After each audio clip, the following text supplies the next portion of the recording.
Hello friends, welcome to our channel. Friends, ఈరోజు తెలంగాణ విద్యా ఉద్యోగాలకి సంబంధించి వచ్చినటువంటి పూర్తి సమాచారాన్ని వీడియోలో చూద్దాము. వీడియో చూస్తున్నటువంటి వారు వీడియోని లైక్ చేసి ఛానల్ని సపోర్ట్ చేయండి. చాలామంది వీడియోస్ చూస్తున్నారు కానీ లైక్ చేయట్లేదు. ఈ వీడియోకి ఒక 1000 లైక్స్ అయితే ఎక్స్పెక్ట్ చేస్తున్నాను. సో ప్రతి ఒక్కరు లైక్ చేసి మీ ఫ్రెండ్స్కి షేర్ చేయండి. ఫస్ట్ టైం మన ఛానల్ని విజిట్ చేస్తే సబ్స్క్రైబ్ చేసుకొని బెల్ సింబల్ని యాక్టివేట్ చేసుకోండి.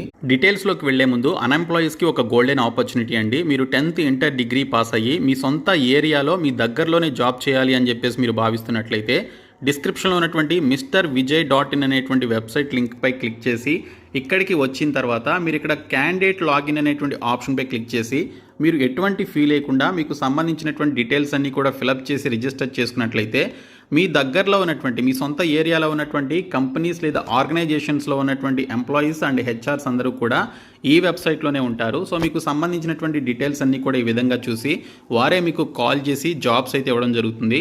కాబట్టి డిస్క్రిప్షన్లో ఉన్నటువంటి MrVijay.in అనేటువంటి వెబ్సైట్ లింక్పై క్లిక్ చేసి ఇక్కడికి వచ్చిన తర్వాత ఇక్కడ క్యాండిడేట్ లాగిన్ అనేటువంటి ఆప్షన్పై క్లిక్ చేయండి. క్లిక్ చేసిన తర్వాత ఇక్కడ మీకు రిజిస్టర్ నౌ అని చెప్పేసి ఉంటుంది. సో దీనిపైన క్లిక్ చేయండి. ఈ రిజిస్ట్రేషన్ ఫామ్లో అడిగినటువంటి డీటెయిల్స్ అన్నీ కూడా మీరు ఫిలప్ చేసి ఇక్కడ సబ్మిట్ అనేటువంటి ఆప్షన్పై క్లిక్ చేయడం ద్వారా మీ దగ్గరలో ఉన్నటువంటి కంపెనీ హెచ్ఆర్స్ అండ్ ఎంప్లాయీసే మీకు కాల్ చేసి జాబ్స్ అయితే ఇస్తారు. సో డిస్క్రిప్షన్లో లింక్ ఉంటుంది. ఇమ్మీడియట్గా ఈ ఫామ్ అయితే ఫ్రీగా ఫిలప్ చేయండి. ఎటువంటి ఫీ అయితే లేదు. ఫస్ట్ అప్డేట్ వచ్చేసి ఆర్టీసీలో అవుట్సోర్సింగ్ కండక్టర్లు అని మనకు ఒక ఇన్ఫర్మేషన్ అయితే వచ్చింది. మ్యాన్ పవర్ ఏజెన్సీల ద్వారా నియామకం అని చెప్పేసి ఇచ్చారు. బస్ భవన్ నుంచి రీజనల్ మేనేజర్లకు ఉత్తర్వులు.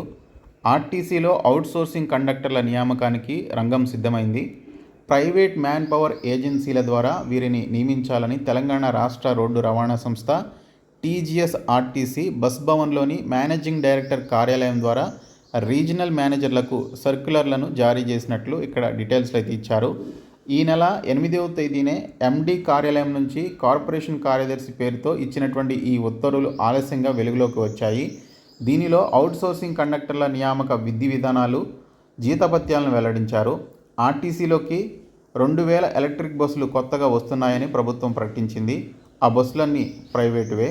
అయితే ఎలక్ట్రిక్ బస్సులు వస్తే ఎవరిని ఉద్యోగాల నుంచి తీయబోమని ప్రభుత్వం ప్రకటించింది. అదే సమయంలో కొత్త రిక్రూట్మెంట్లకు మంగళం పాడుతూ సంస్థలోకి అవుట్సోర్సింగ్ కండక్టర్ల నియామకాన్ని చేపడుతుండడం వివాదాస్పదంగా మారింది అని చెప్పేసి ఇచ్చారు. ఆర్టీసీలో 3120 కొత్త ఉద్యోగాల భర్తీ ప్రక్రియకు అనుమతి ఇచ్చామని ఓవైపు ప్రభుత్వం చెప్తూనే మరోవైపు ఈ అవుట్సోర్సింగ్ నియామకాలు ఏంటనేటువంటి ప్రశ్నలు తలెత్తుతున్నాయి. అయితే 3120 కొత్త పోస్టుల భర్తీ ప్రకటన చేసి దాదాపు ఏడాది అవుతుంది. Telangana public service commission TSPSC ద్వారా వీటిని భర్తీ చేస్తామన్నారు. ఆ తర్వాత ఎస్సీ రిజర్వేషన్ల ఖరారు ప్రక్రియని వాయిదా వేశారు. రవాణా శాఖ మంత్రి పొన్నం ప్రభాకర్ ఎప్పటికప్పుడు త్వరలో అనేటువంటి ప్రకటన చేస్తూ ఉన్నారు. ఇప్పటికీ ఈ పోస్టుల నోటిఫికేషన్ విడుదల కాలేదు.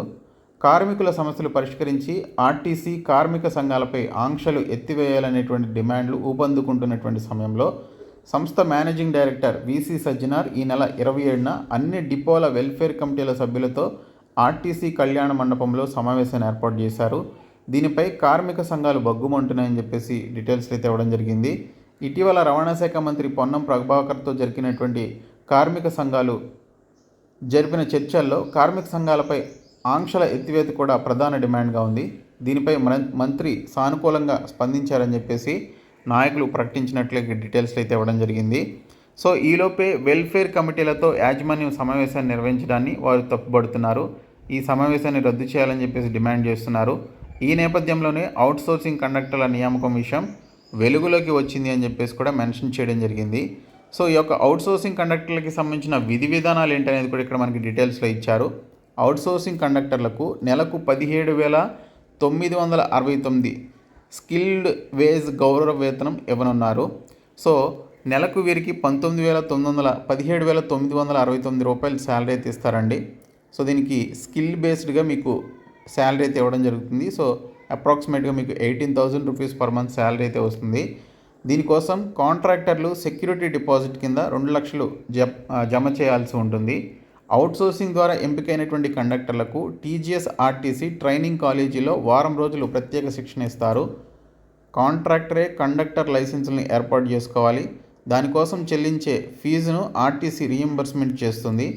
అభ్యర్థుల ఒరిజినల్ ఎస్ఎస్సి సర్టిఫికేట్ల సర్టిఫికేట్లను కాంట్రాక్టర్ల ద్వారా ఆర్టీసీ తీసేసుకుంటుంది. వీరికి ఓవర్ టైం డ్యూటీలు కూడా ఉంటాయి. గంటకు 100 అంతకు మించిన టైం పనిచేస్తే 200 చొప్పున చెల్లిస్తారు. అవుట్సోర్సింగ్ కండక్టర్లను పల్లె వెలుగు ఎక్స్ప్రెస్ బస్సుల్లో నియమిస్తారని చెప్పేసి ఇక్కడ డీటెయిల్స్లో ఇచ్చారు. టీమ్ మిషన్ల కాస్ట్ను సెక్యూరిటీ డిపాజిట్ నుంచి మినహాయించుకుంటారు. పనిచేసేటువంటి ప్రదేశానికి 35 కిలోమీటర్ల పరిధి వరకు వీరికి కాంప్లిమెంటరీ బస్ పాస్లు ఇస్తారు. అవుట్సోర్సింగ్ కండక్టర్లకు ప్రమాద బీమా ప్రీమియంను కాంట్రాక్టరే చెల్లించాల్సి ఉంటుందని చెప్పేసి విధి విధానాల్లో మెన్షన్ చేయడం జరిగింది. సో విధి విధానాలు అయితే రిలీజ్ చేశారండి. మరి అవుట్సోర్సింగ్ బేసిస్ కింద కండక్టర్లను ఎప్పుడు తీసుకుంటారనేది మనకి నోటిఫికేషన్ ఇంకా రిలీజ్ కాలేదు. నోటిఫికేషన్ రిలీజ్ అయితే నేను మీకు వీడియో అయితే చేస్తాను. మరొక అప్డేట్ వచ్చేసి 2న పథకాల పంట అని చెప్పేసి ఇచ్చారు. రాష్ట్ర ఆవిర్భావ దినోత్సవాన కానుకగా ప్రారంభం. అదే రోజు ఉద్యోగాల భర్తీకి నోటిఫికేషన్లు అని చెప్పేసి కూడా ఇచ్చారు. 1000 ఇందిరమ్మ ఇళ్లలో లబ్ధిదారుల గృహప్రవేశాలు, 5 లక్షల మందికి రాజీవ్ యువ వికాసం, యువతకు 1 లక్షలోపు రుణం, 5 లక్షల మందికి మంజూరు పత్రాలు, 1100 కోట్ల కేటాయింపు, డ్వాక్రా అంగన్వాడీ మహిళలకు శుభవార్త, విస్తృత ఏర్పాట్లలో అధికార యంత్రాంగం అని చెప్పేసి ఇచ్చారు. సో ఇక్కడ చూసుకుంటే మనకి రాష్ట్ర ఆవిర్భావ దినోత్సవం సందర్భంగా రాష్ట్ర ప్రభుత్వం ప్రజలకు తీపి కబురు చెప్పనుంది. గతంలో ప్రకటించి ఇంకా అమలు చేయని పథకాలను ప్రారంభించడంతో పాటు నిరుద్యోగ యువత కోసం ఉద్యోగాలను భర్తీ చేసేందుకు నోటిఫికేషన్లను ఇవ్వనుంది. అలాగే కొత్త పథకాలు, పెండింగ్ సంక్షేమ కార్యక్రమాల అమలుకు సిద్ధమవుతోంది. రాష్ట్ర ఆవిర్భావ వేడుకల్లో భాగంగా సీఎం రేవంత్ రెడ్డి పలు కీలక నిర్ణయాల ప్రకటన దిశగా రెడీ అవుతున్నారు. అదే రోజున తెలంగాణ ప్రభుత్వం నిరుద్యోగ యువత కోసం రాజీవ్ యువ వికాసం పథకాన్ని ప్రారంభించనుంది. మొదటి విడతలో 1 లక్షలోపు రుణాలు ఇవ్వనున్నారు. దీని కింద 5 లక్షల మందికి మంజూరు పత్రాలు అందజేస్తారు. ఈ పథకం కోసం ప్రభుత్వం 1100 కోట్లు కేటాయించిందని చెప్పేసి ఇక్కడ డీటెయిల్స్ అయితే ఇచ్చారు. సో అదే రోజున మనకి జాబ్ క్యాలెండర్ కూడా రిలీజ్ చేయడం జరుగుతుందని చెప్పేసి ఇక్కడ డీటెయిల్స్ అయితే ఇవ్వడం జరిగింది. సో ఎంతవరకు జాబ్ క్యాలెండర్ని రిలీజ్ చేస్తారు, సో 20,000 పైచిలకు ఉద్యోగాలకి సంబంధించి ప్రభుత్వం ఈ వేదిక నుంచి తీపి కబురు అందించనుంది అని చెప్పేసి కూడా ఇవ్వడం జరిగిందండి. 20,000 పైచిలకు ఉద్యోగాల కల్పనకు ప్రభుత్వం అదే వేదికమైన మీకు అనౌన్స్మెంట్ కూడా చేసే అవకాశం అయితే ఉందని ఇక్కడ డీటెయిల్స్ అయితే ఇచ్చారు. సో కొత్త నోటిఫికేషన్స్కి సంబంధించి ఆ 20,000 ఉద్యోగాల్లో వేటి గురించి అనౌన్స్మెంట్ చేస్తారనేది చూడాల్సి ఉంది. అలాగే మనకి ఉపాధ్యాయుల భర్తీకి దరఖాస్తులు అని చెప్పేసి మానకొండూరు నుంచి మనకు ఒక అప్డేట్ అయితే వచ్చింది. కరీంనగర్ జిల్లాలో ఉన్నటువంటి సాంఘిక సంక్షేమ గురుకులాల్లో ఖాళీగా ఉన్నటువంటి ఉపాధ్యాయ, అధ్యాపక పోస్టుల భర్తీ కోసం దరఖాస్తులను ఆహ్వానిస్తున్నట్లు ఇన్ఛార్జ్ డీసీఓ ప్రిన్సిపల్ గోలీ జగన్నాథం తెలిపారు. మానకొండూర్, చొప్పదండి, రుక్మాపూర్, చింటకుంట, అలుగునూర్, జమ్మికుంట, హుజూరాబాద్ గురుకులాల్లో పార్ట్ టైం ఉద్యోగాల కోసం ఆసక్తి కలిగినటువంటి వారు ఆయా గురుకులాల్లో దరఖాస్తులు చేసుకోవాలని కోరారు.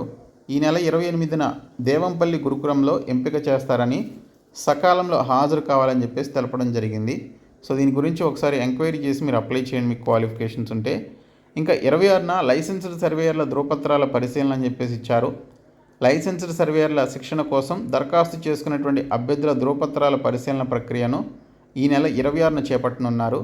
కొలతలు, భూదస్త్రాల నిర్వహణ శాఖ శుక్రవారం ఒక ప్రకటనలో తెలిపింది. మొదటి విడత శిక్షణలో భాగంగా అభ్యర్థుల వివరాలను మీ సేవా పోర్టల్తో పాటు జిల్లా సర్వే కార్యాలయం, జిల్లా కలెక్టరేట్లలో అందుబాటులో ఉంచినట్లు పేర్కొంది.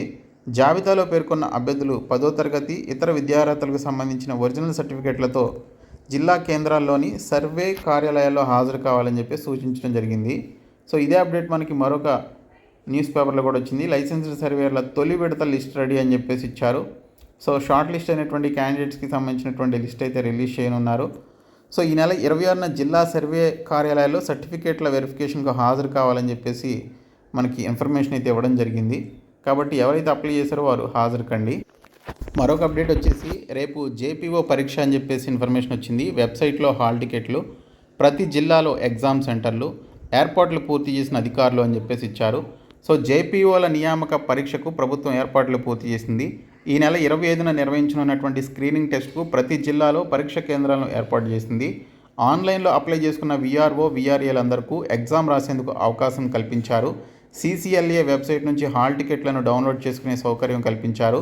ప్రశ్నపత్రం డిస్క్రిప్టివ్ ఉంటుందని CCLA అధికారులు తెలిపారు. గతంలో వీఆర్ఓ వీఆర్ఏలు చేసినటువంటి విధులు బాధ్యతలకు సంబంధించినటువంటి అంశాలతో కూడినటువంటి ప్రశ్నలే ఉంటాయని చెప్పారు. అప్లై చేసిన వారందరూ రెవెన్యూ శాఖలో పనిచేసిన వారే కాబట్టి వారికి పరీక్ష రాయడం పెద్ద కష్టం కాదని చెప్పేసి అభిప్రాయపడ్డారు.